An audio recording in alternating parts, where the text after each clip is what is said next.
We've got a few more items here. These are requirements of both the PCAOB and the SEC.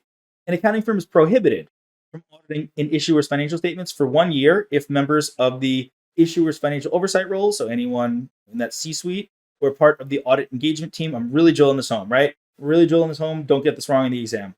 Very common multiple choice questions. According to the SEC, members of an issuer's audit committee may not accept any consulting, advisory, or other compensatory fee from the issuer for services other than as a member of the board. You cannot, as a member of the audit committee, accept compensation for anything else, right? Anything else other than services being a member of the board of directors. Specifics to the PCAOB, excluding the SEC. There's a lot of overlap. See, there's just many overlapping rules and regulations, and that's fine, right? Because they're pretty intertwined. But specifics to the PCAOB: once an accounting firm registered with the PCAOB performs more than 50 audits annually, this firm is going to receive an inspection from the PCAOB every 3 years. So just facts to memorize. And then once it performs 100 audits annually, it receives an annual inspection from the PCAOB. Really nothing much to that. Just make sure you have that memorized.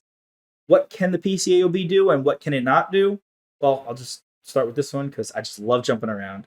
The PCAOB cannot prosecute criminal violations. What they would do is they would just send the case. They say, hey, there's a criminal violation going on.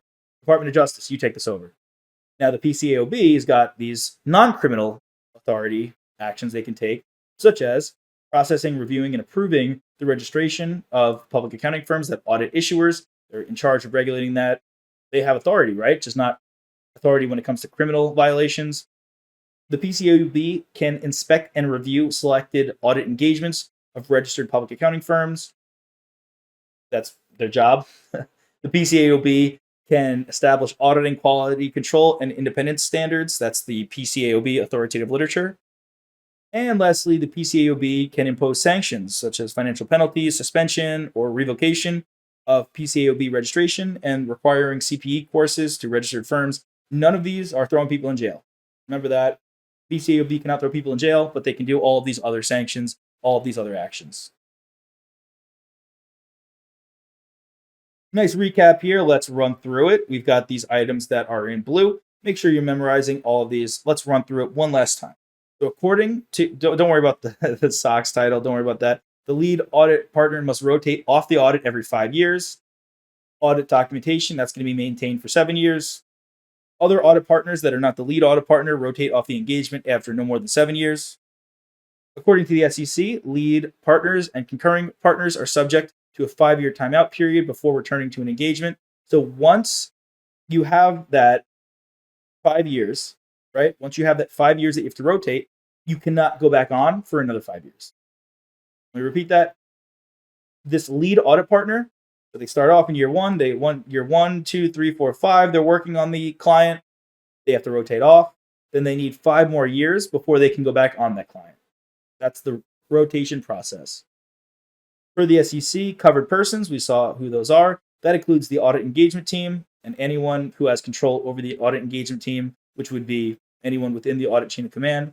This includes any other partner, principal, shareholder, or managerial employee of the firm who provided 10 or more hours of non-audit services. Not as important as these other numbers to memorize, just understanding covered persons and who is a covered person and what the point is. Well, that's all independence. Next, a cool-off period of 1 year is required before a member of an issuer's audit engagement team may begin working for a registrant in a key position. Registrant's an issuer in a key position, meaning financial reporting role, C-suite, CFO, CEO. When I say C-suite, that's what I'm referring to as the CEO, CFO, all those, CIO.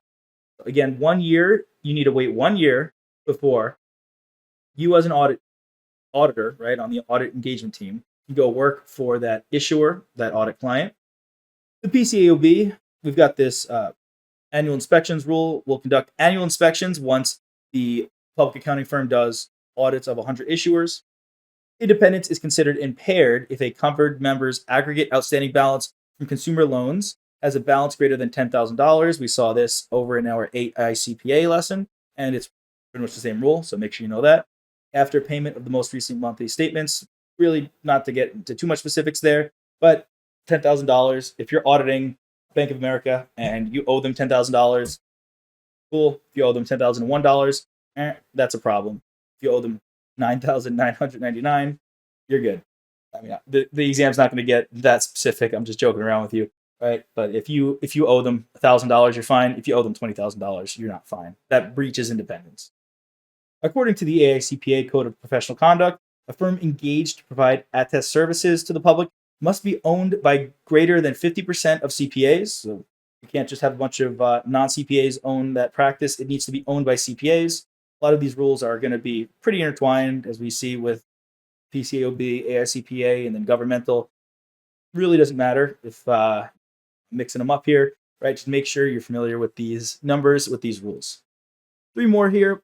Auditors of non-issuers, so getting a little bit more into AICPA, must maintain audit documentation for at least 5 years. A little bit less work than public companies. In general, public companies are going to have more strict rules because with those public companies, there's going to be more people who are going to potentially invest in them, the general public, me and you. We want to have more strict rules. So 7 years, you have to hold audit documentation for a public company. And for a private company, AICPA, it's only 5 years. Auditors of non-issuers must assemble final audit documentation within 60 days following the report release date. And then auditors of issuers must assemble final audit documentation within 45 days. So you need to get all of your documentation within 60 days for non-issuers. You've released your report to the public saying, okay, here's a clean opinion. And then once you've done that, you have 60 days to kind of just get your file together. It's like a nice little grace period. Just get all of your documentation together. Lastly here, for issuers, a little bit more strict because just more strict rules. A good general rule is issuers are always going to have much more strict rules than non-issuers. Once you give your audit report, once you issue that clean opinion, hopefully, you have 45 days to get all of your files organized and together and then submit them for analysis by the PCAOB. With that, we have a nice recap. Make sure you are familiar with all of these rules. Super important. You'll get it. You'll do a great job. Keep powering through, and let's wrap it up with a good summary. Hey there. Are you ready to not only pass your CPA exams, but truly understand and enjoy the material while studying? I know it seems impossible, right? Especially to enjoy the material? We'll do it together. Tap into the power of CPA.examprep.ai, where we've got personalized quizzes, multiple choice questions, memorization guides, flashcards, simulations, all tailored to your learning. Our adaptive study planning puts you on the fastest path to success and lifts you back up if you fall behind. Avoid wasting your precious time and money attempting an exam with a low chance of passing, because who wants that? We want to get you through this process as quick as possible. Our exam readiness prediction lets you walk in with confidence, knowing that you're prepared for success on exam day. Thankfully, there's no payment method needed to get started, so why don't you come join us? Visit cpa.examprep.ai and let's achieve your exam success together.